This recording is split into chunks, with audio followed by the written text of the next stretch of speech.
Hey guys, and welcome to another edition of Burton Ballers. In today's video, I'm going to be reviewing our 3-0 victory against West Ham. And I'm going to be telling you what it feels like to be a Manchester United supporter. I experienced being an Arsenal supporter in our previous two games, and yesterday I experienced being a Manchester United supporter. But before I get into the review, you know what to do. Please like this video, subscribe to the channel, turn on all post notifications so you'll be notified every time we make a new video. Welcome to the Burton Ballers. Ain't got no time for no stallers, yeah. We are the risers, we're not the fallers. Our channel is growing wider and taller. Yeah, we're here to give you the news about your dear beloved Blues, yeah. So if you like this YouTube channel, like, subscribe and turn on that bell. Yeah.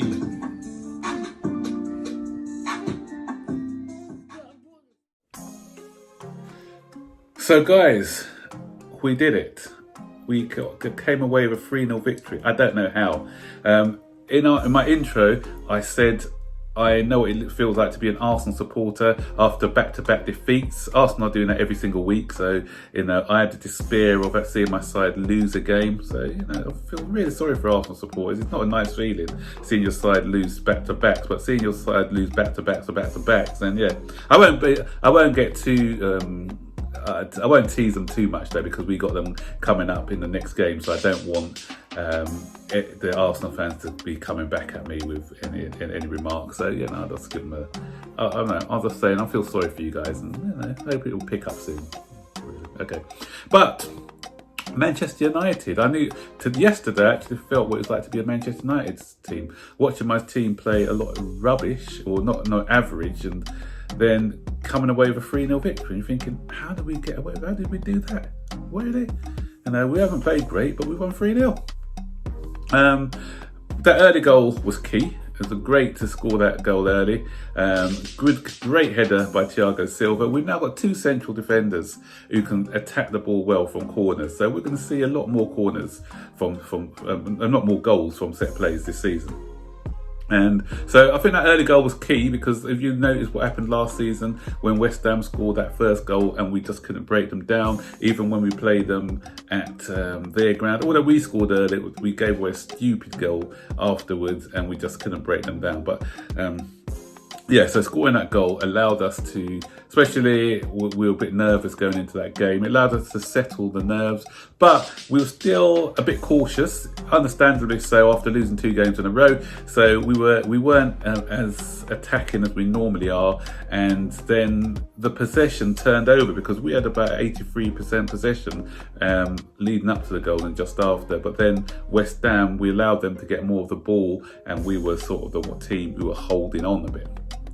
And but although West Ham were huffing and puffing a lot, they didn't really have any clear-cut chances, and Mendy I don't think had a save to make. So we defended really well, and the key behind that was Thiago Silva, who was definitely the man of the match, opening goal. But the way that he marshalled that back line was impeccable, and he's so calm in possession as well. So when West Ham were coming pressing us, but we were beating the press with ease, and mainly is because when Thiago Silva had the ball, he was so composed in.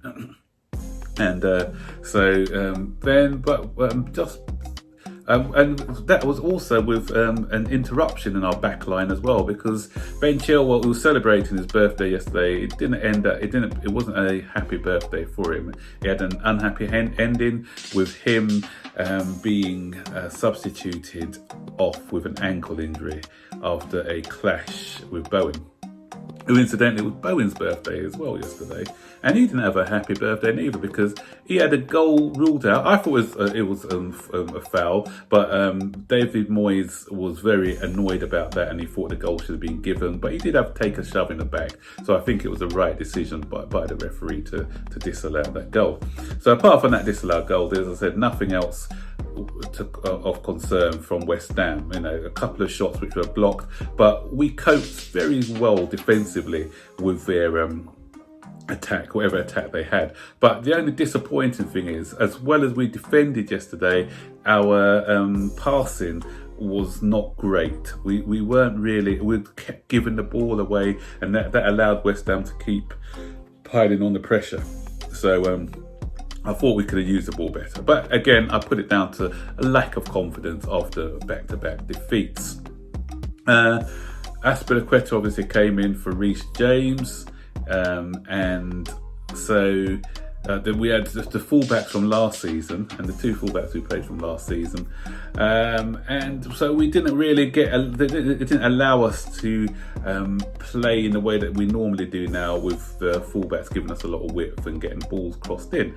But as somebody said, I can't remember who it was, someone tweeted, and I agree with this point actually. This actually worked in our favour, because West Ham have got some big tall guys who like crosses coming in, and our play has been quite predictable of late, of crosses coming in from the box. But what we did we were forced to play more in the middle, because the crosses don't come in from Aspilicueta as regular as they do from Reece James or from Ben Chilwell. So a lot of our play was funneled down was through the middle. And that's why I said to them in my preview that we should have Tammy Abraham, and he justified that selection, because Tammy Abraham had a bit more movement, a bit more mobile than Giroud, and he was able to shift the West Ham backline about, move them about, the defence about a bit, and create a bit of space for the midfielders coming through.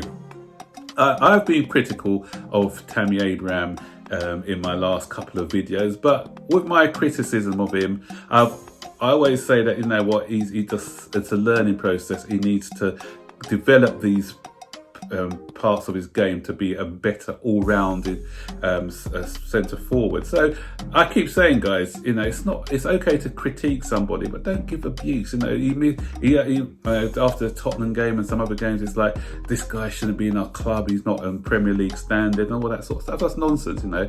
So criticism is fine, you know. And I said I'm one who does critique players, but I always do it hopefully for a positive reaction. I know they don't watch my videos, but it's just, you know, because you're just talking about what you see at the time. And, you know, I always, you know, Tammy Abraham is a good player.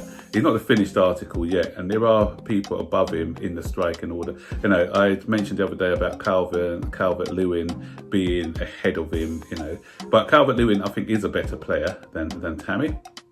But Tammy can get there. Tammy can get there with games, you know, and he's always willing to learn. That's what I like about Tammy. He's always willing to learn. Even when he's out of the side, he wants to prove himself again. And it's that attitude that can get you far in the game, you know.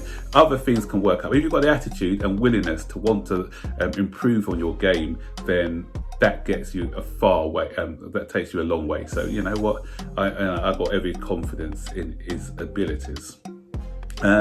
But he was rewarded with 2 goals today, 2 poachers' goals.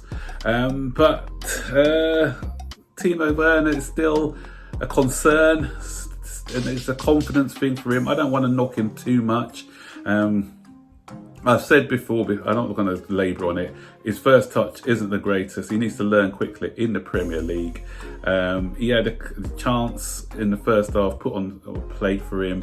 Again, you can see a confident Werner puts that away. He kicked it straight at the goalkeeper.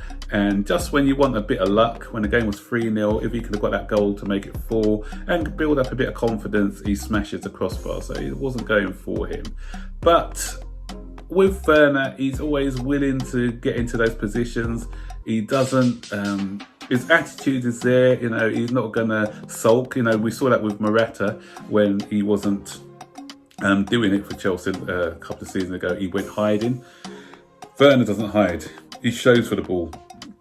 He's willing, although it's not coming off, he's still there. And that's, again, it's about attitude. And the attitude, as I mentioned before, with Abraham, the attitude that I'm seeing with Werner. So you know that with that sort of attitude, you will go a long way in the game. So he'll get there. He'll get there once he starts to score. You know, he starts to, even with your touch. I think sometimes when you're not confident, sometimes the ball bounces off you a bit, and everything doesn't go right for you. So yeah. So I've given him stick. I've been giving him a bit of stick on Twitter and even on this page. But looking at it again, trying to be more rational about it. I think that what I've seen from him, I think he'll be okay.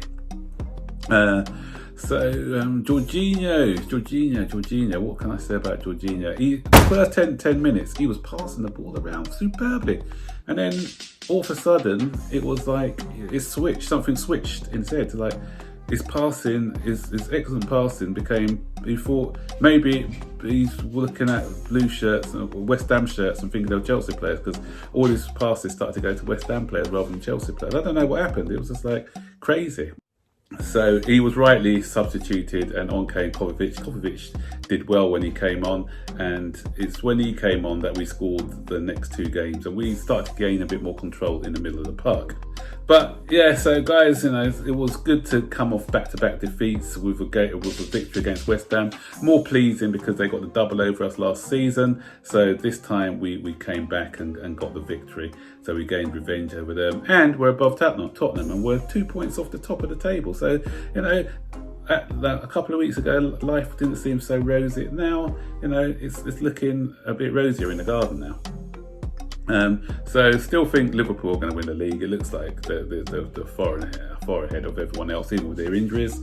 But we're still up there for a top 4 position. So I think another top 4 position next season, and then the season after we can build on that and try and push for the league.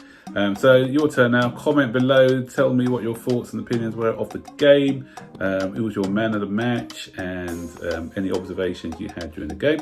And don't forget, as always, guys, to like, subscribe, turn on post notifications so you'll be notified every time I make a new video. Until then, guys, bye-bye.